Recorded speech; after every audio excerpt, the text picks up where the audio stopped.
Hello guys, आपका बहुत बहुत स्वागत है मेरे यूट्यूब चैनल हिस्ट्री नर्जरफ क्लासेस में। तो आज के इस वीडियो लेक्चर में हम बात करेंगे टाइप्स ऑफ रिसर्च जो कि क्लासिफाइड है on the basis of process, inquiry mode and idea और कॉन्सेप्ट।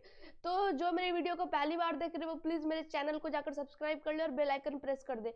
तो एक बहुत ही इंपॉर्टेंट बात यह है कि इस वीडियो को स्टार्ट करने से पहले आप मेरे प्रीवियस वीडियोज़ को देखें जिसमें मैंने डिडक्टिव रिसर्च और इंडक्टिव रिसर्च की बात करी है, क्योंकि आज के इस लेक्चर में उन रिसर्च का बहुत ज़्यादा यूज़ होने वाला है कॉन्सेप्ट को समझने के लिए। मैंने अपने प्रीवियस वीडियोस में आपको ये सारे रिसर्च बता चुकी हूँ। मैं आज के वीडियो लेक्चर में मैं इस पूरे को कम्प्लीटली डील करूँगी, पूरे के पूरे 6 टाइप्स ऑफ रिसर्च को, और ये इस क्लासिफिकेशन ऑफ रिसर्च का लास्ट लेक्चर है। अपकमिंग लेक्चर में मैं आपको पोस्ट पॉजिटिविस्ट और पॉजिटिविस्ट अप्रोच के बारे में बताऊँगी। तो आइए शुरू करते हैं।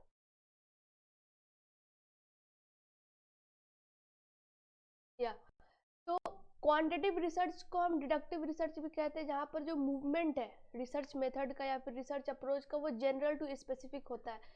तो डिडक्टिव रिसर्च में मैंने आपको पहले बताया है कि हम 3 स्टेप फॉलो करते हैं। सबसे पहले हाइपोथेसिस स्टार्ट करते हैं और एट द एंड हम उसी हाइपोथेसिस को टेस्ट करते हैं डेटा के आधार पर, और हम फिर एक स्पेसिफिक कंक्लूजन पर जाते हैं, या तो इस हाइपोथेसिस को रिजेक्ट किया जाए या फिर इस हाइपोथेसिस को एक्सेप्ट किया जाए। तो ये एक लीनियर रिसर्च है जो कि स्ट्रेट वे में चलते रहता है। It involves collecting and converting data into numerical forms. तो क्योंकि मैंने आपको बोला ये क्वांटिटेटिव रिसर्च है, तो क्वांटिटेटिव का मतलब ही होता है कि डेटा स्टैटिस्टिक्स, जिसमें आप स्टैटिस्टिकल कैलकुलेशन करते हो। इस रिसर्च में आप हाइपोथेसिस से शुरू करोगे, ठीक है, जो जिसको कि आप टेस्ट करोगे, और एट द एंड आप या तो उसको एक्सेप्ट करोगे या फिर रिजेक्ट करोगे। सेम चीज़ जो मैंने आपको ये बताई थी। तो आप सीधा सीधी समझ लो, अगर आपने डिडक्टिव रिसर्च को अच्छे से समझ रखा है तो आप क्वांटिटेटिव रिसर्च को समझ पाओगे। और मैंने पिछले वीडियोस में डिडक्टिव रिसर्च को एग्जाम्पल के थ्रू समझाया है, तो आप प्लीज़ उनको जाकर देखिए, आपका कॉन्सेप्ट बिल्ड होगा। तो ये पूरा स्टेप्स ऑफ रिसर्च जो कि हम यूज़ करते हैं डिडक्टिव रिसर्च में, और सेम चीज़ आप क्वांटिटेटिव में यूज़ करोगे जहाँ पर डेटा को आप न्यूमेरिकल वैल्यूज़ में कन्वर्ट कर देते हो। Next we have qualitative research. Qualitative research quantitative research का ठीक उल्टा है, और इसमें इंडक्टिव रिसर्च आता है। मैंने आपको पहले ही बताया है कि इंडक्टिव रिसर्च डिडक्टिव रिसर्च का ऑपोजिट में चलता है, ठीक है। ये स्पाइरल इन नेचर है, क्योंकि आप डिफरेंट डिफरेंट फेनोमेनन को ऑब्जर्व करते हो, फिर उन पे एक कॉमन पैटर्न ढूंढते हो। तो ये एक स्पाइरल मतलब सब एक ही डायरेक्शन में मूव करते हैं और एक कॉमन पैटर्न को हम ढूंढते हैं, और उसके बाद हम जनरलाइज कर देते हैं कि वेदर कि थ्योरी क्या हो सकता है और वो कितने एक्सटेंड तक हम उसको अप्लाई कर सकते हैं। तो इंडक्टिव रिसर्च को भी मैंने एग्जाम्पल के थ्रू अपने प्रीवियस वीडियो में समझाया, तो आप प्लीज़ जाकर उनको देखें। तो क्वालिटेटिव रिसर्च में आप स्टार्ट करते हैं एक ऑब्जर्वेशन से, अलग अलग फेनोमेनन को ऑब्जर्व कर रहे हो, और एक आप थियोरेटिकल पोजीशन लेते हो कि उस पैटर्न को हम कितने एक्सटेंड तक जनरलाइज कर सकते हैं, एज अ थ्योरी इस्तेमाल कर सकते हैं।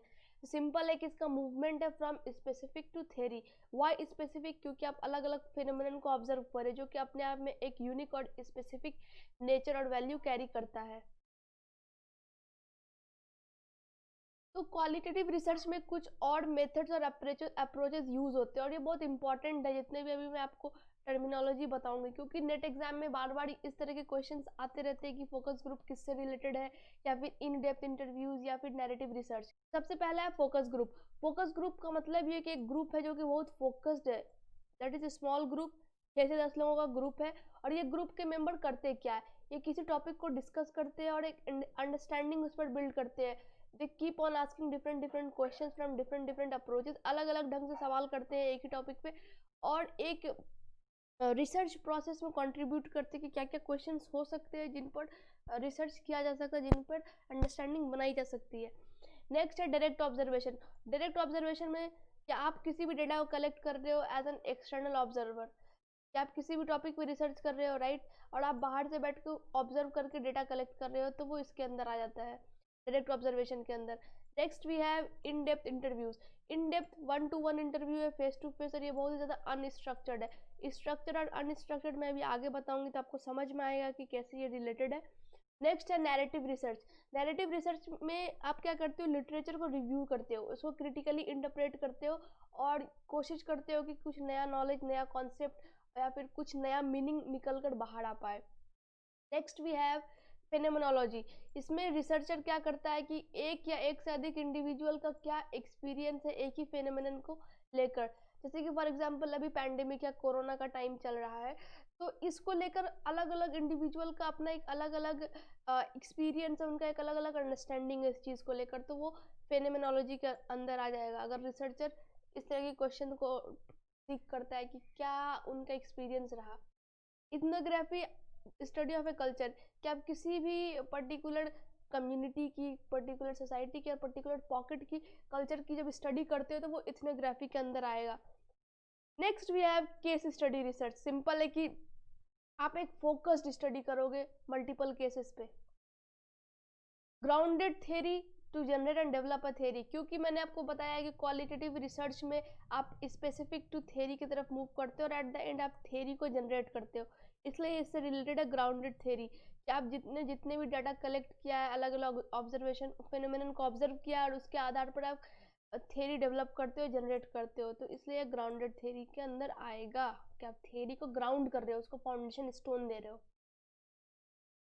तो मैंने यहाँ पे एक कॉम्पेरेटिव चार्ट बनाया है क्वालिटेटिव और क्वांटिटेटिव रिसर्च को समझने के लिए। तो सबसे पहले क्वालिटेटिव रिसर्च एक प्रोसेस ओरिएंटेड इंक्वायरी है, इसमें रिजल्ट ओरिएंटेड। रिजल्ट क्यों है? क्योंकि आप टेस्ट करते हो हाइपोथेसिस को कि वो हाँ या ना में जा रहा है डेटा के अकॉर्डिंग, और ये एक प्रोसेस है कि ये कॉन्टिन्यूस चलते रहता है, आप थेरीज को जनरेट करने में लगे रहते हो, फिर कोई रिसर्चर आके उसको आगे बढ़ाएगा। इसमें स्टैटिस्टिकल टेस्ट की कोई ज़रूरत नहीं, लेकिन क्वांटिटेटिव में ये इसका बैकबोन है स्टैटिस्टिक्स। यहाँ पर आप हाइपोथेसिस को जनरेट करते हो, राइट, थ्योरीज जनरेट करते हो, यहाँ पे आप हाइपोथेसिस को टेस्ट करते हो। लेस जनरलाइजिंग फैक्ट्स, राइट, और इसमें मोर जनरलाइजिंग फाइंडिंग्स होती है।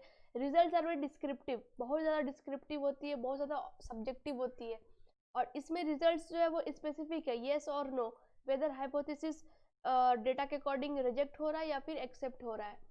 नेक्स्ट है report is narrative that is includes direct quotation of participant. अब इसको नैरेट करोगे, कोट करोगे किसने क्या बोला, लेकिन क्वांटिटेटिव रिसर्च में रिपोर्ट में क्या है, आप वेरिएबल्स के बीच में रिलेशनशिप शो करोगे, जितने भी वेरिएबल है आपके पास, डिपेंडेंट इंडिपेंडेंट, उनके बीच में क्या संबंध है, आप उस चीज़ को शो करोगे क्वांटिटेटिव रिसर्च में। इसमें रैंडम सैम्पलिंग है, मतलब हर एक एलिमेंट का इक्वल चांस है। क्यों? क्योंकि क्वालिटेटिव इंडक्टिव रिसर्च के अंदर आता है, तो उसमें आप हर फेनोमेनन को ऑब्जर्व करोगे, तो इसमें पॉसिबिलिटी है कि हर एक एलिमेंट का चांस ऑफ सिलेक्शन इक्वल है, ठीक है।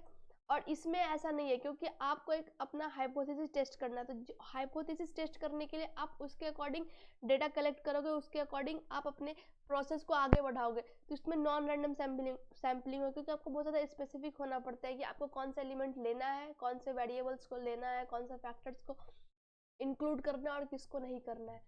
तो आई होप कि आपको ये डिफरेंस समझ में आएगा क्वालिटेटिव और क्वांटिटेटिव रिसर्च के बीच में। Next we have structured approach और दूसरा है अनस्ट्रक्चर्ड अप्रोच। तो सिंपल है कि स्ट्रक्चर्ड अप्रोच को हमने क्वांटिटेटिव रिसर्च में रखा है, तो आपने जो अभी क्वांटिटेटिव रिसर्च के बारे में सीखा है वो इसके लिए भी एप्लीकेबल है। नेक्स्ट है अनस्ट्रक्चर्ड अप्रोच, जो कि क्वालिटेटिव रिसर्च के अंदर आएगा, तो जो आपने अभी क्वालिटेटिव इंडक्टिव रिसर्च के बारे में सीखा है वो अनस्ट्रक्चर्ड अप्रोच में आएगा।